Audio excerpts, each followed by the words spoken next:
What's up, guys? Peter O'Neill here. Delara, we're back. And the question of the week, we want to answer the question of the week, so here it is. Would you still be able to love someone after they've been unfaithful? Ooh, that's a hard question right there. I'll let Delara go first. What do you think? Well, personally, my instinct would be to say, like, hell no, I would never love someone after they cheated on me.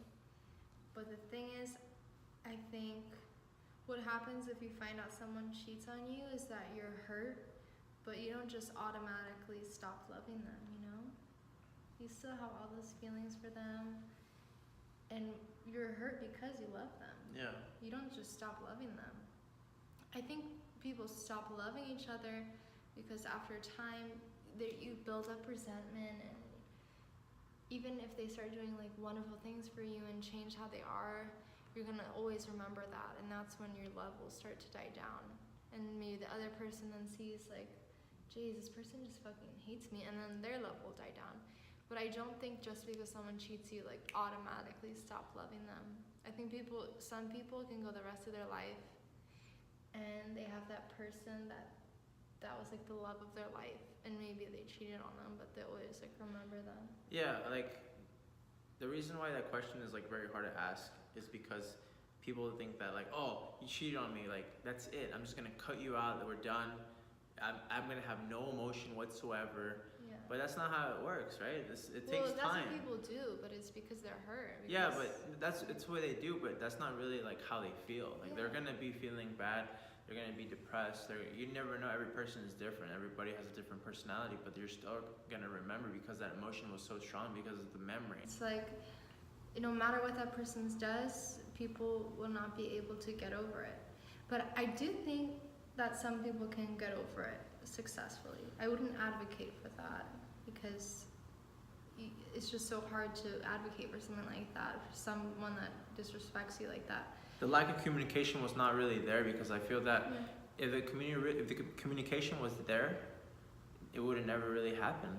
Yeah, but there could be so many things, and I think if there's a couple, let's say, that's been together for a long time, and after they find out, like, after 30 years, they find out their husband cheated or their wife cheated, and they say, instead of being like, okay, screw you, let's get a divorce, they're able to sit down and say, okay, why did this happen? Like, where are we going wrong?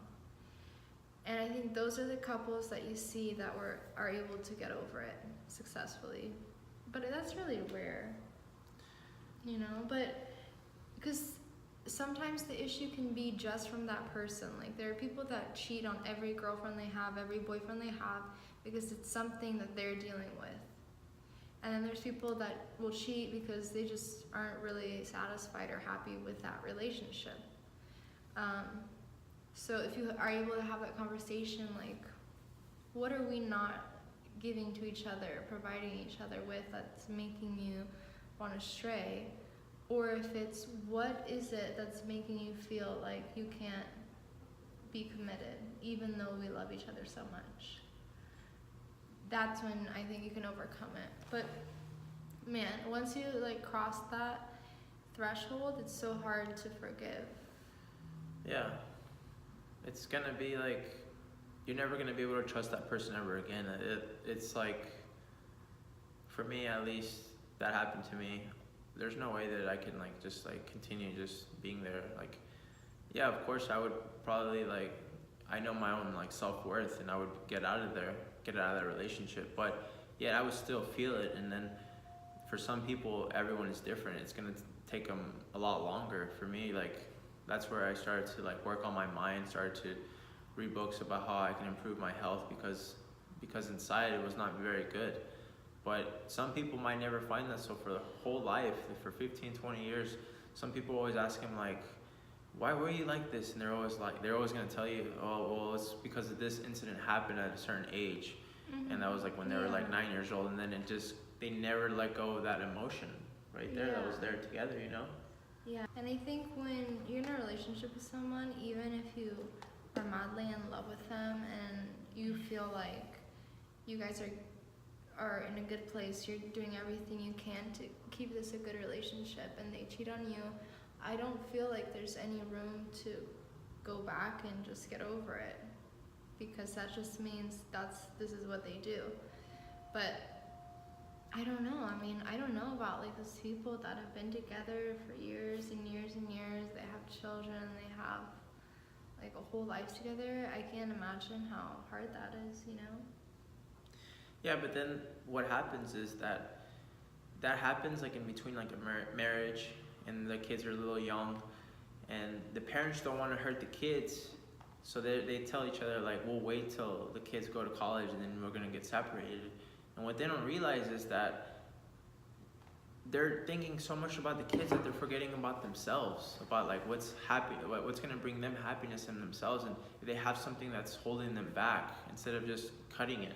Some people are gonna just stay there, and they're not gonna want to do anything else because it's different, it's uncomfortable. People don't like to change. They like to just stay in patterns, the same like things every day, not really change it up. Like my parents were divorced when I was in 8th grade, so I was like 13 or 14. And I think for me it was still young enough that I could get over it in a way. But then there's still like a lot of years that I remember them not being happy together. And I think you always will remember that, and maybe it affects your relationships that you have. But I mean, people have good intentions and they stay together for their kids. They just don't realize that it's like, what are they missing out on? You know, their own happiness. Not that you have to abandon ship as soon as things turn sour, but you shouldn't, you know, be mad at people for wanting to leave even if they have young kids, because sometimes it might be better for the kids to see their parents happy in their own life. Yeah, the parents make it seem like, oh, like I don't want to hurt the kids, but what they're doing is that they're hurting themselves. Therefore, the kid can see that. They can see the face, the eyes tell everything. The eyes are the window to the soul. You can see everything, right? I know you like that, right? He always likes that. I really think it's not that you stop loving that person because they cheated on you. I think it's that now you've learned not to believe in love anymore. You've learned not to trust anybody. You learned that who cares about getting feelings for someone? Who cares about trying to be nice and getting a connection with someone that I meet, because they're just freaking gonna cheat on me just like that other person. So yeah, it really goes a lot further than just those two people, because it turns into now for the rest of my life I'm not gonna trust anybody, and that's the worst part. I mean, I could never stay if someone cheats, but props to someone who's able to like actually work through it and understand the problem and fix it and have a better relationship after, because that's probably the hardest thing to do in the world. That's number one right there. That's the hardest thing. I believe that's the hardest thing. That's harder than public speaking. Yeah. And that's why we want to like keep answering questions to everyone that sends us message, and we want to post new videos weekly, and we're going to put them on Instagram TV because it's 10 minutes. It's a lot easier. Everyone can see. They can be engaging more. And let us know what you think about this question too. Guys, make sure you guys like, subscribe. If you guys want to share our stuff, then share away. But it's been real. Pete O'Neill, Delara. We'll see you guys next time.